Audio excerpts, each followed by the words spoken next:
Jacob, in the book you have mentioned that there is a connection between childhood experiences and eyesight problems. I really think Yeah. it has the many people don't know about that. Can you explain that?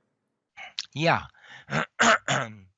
Let's begin with the fact that the experiences in our life, just like our genetics, impact us. They impact how we see the world, how we respond to the world, and how we see the world. I'm not just talking about mentally, but I'm talking about physiologically.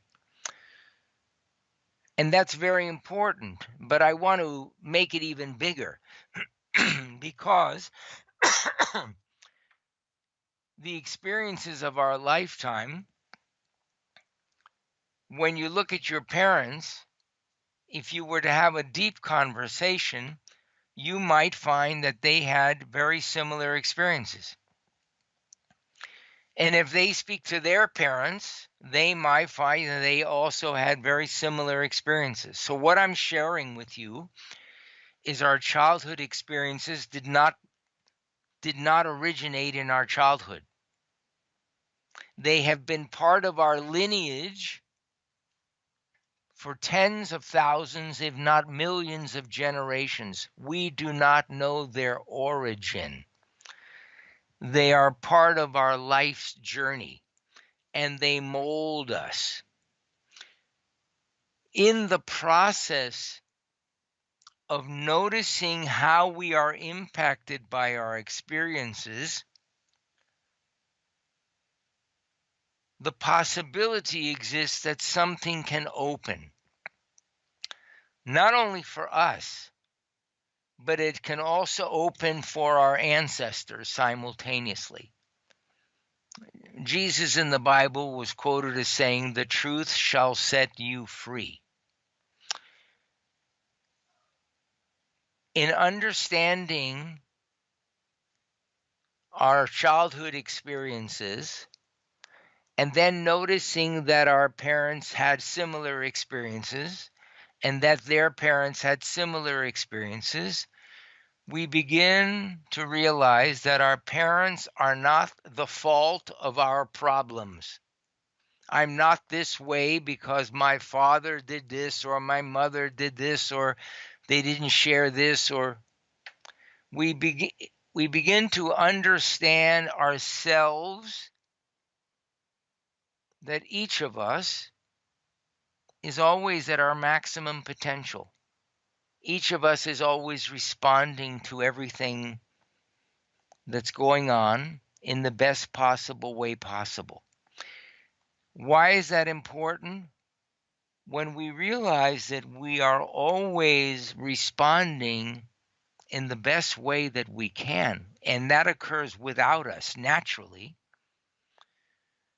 a lot of the trying, the effort, the emotional issues begin to loosen their grip on us.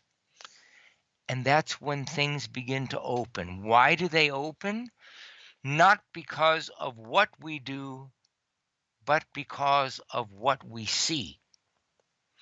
And the change occurs not because we've done something to change, but because we've come to unconditionally accept the person we have always been. Your eyesight is not a problem, it is a fact. When we accept it as a fact, it disappears as a problem and becomes the path toward our solution. And so awareness becomes curative as we begin to see our life in different ways. And one thing that I've come to see is I'm exactly the same person now I was when I was an infant. In fact, I didn't have hair then and I don't have now. But literally, that same sweetness that each of us had as an infant, as a small child, that's essentially who we are. And that's essentially who we are our whole life. And when we begin to rediscover this, that's when things begin to sweeten. However, I should also say that our awakening, what sometimes is called enlightenment or delightment, as I like to call it, is not the absence of problems. It's the acceptance of problems. None of us is going to live forever. None of us will go through life without getting sick many times. None of us will go through life without fear, without losing a loved one or a great love or losing our money. And none of us are happy when these things occur.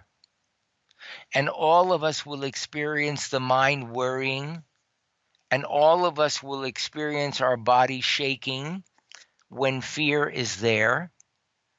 We do not create the fear. The fear is a beautiful reflection that allows us to awaken to something that needs to be seen. I guess what I'm saying is there's nothing wrong with us. There's nothing to fix.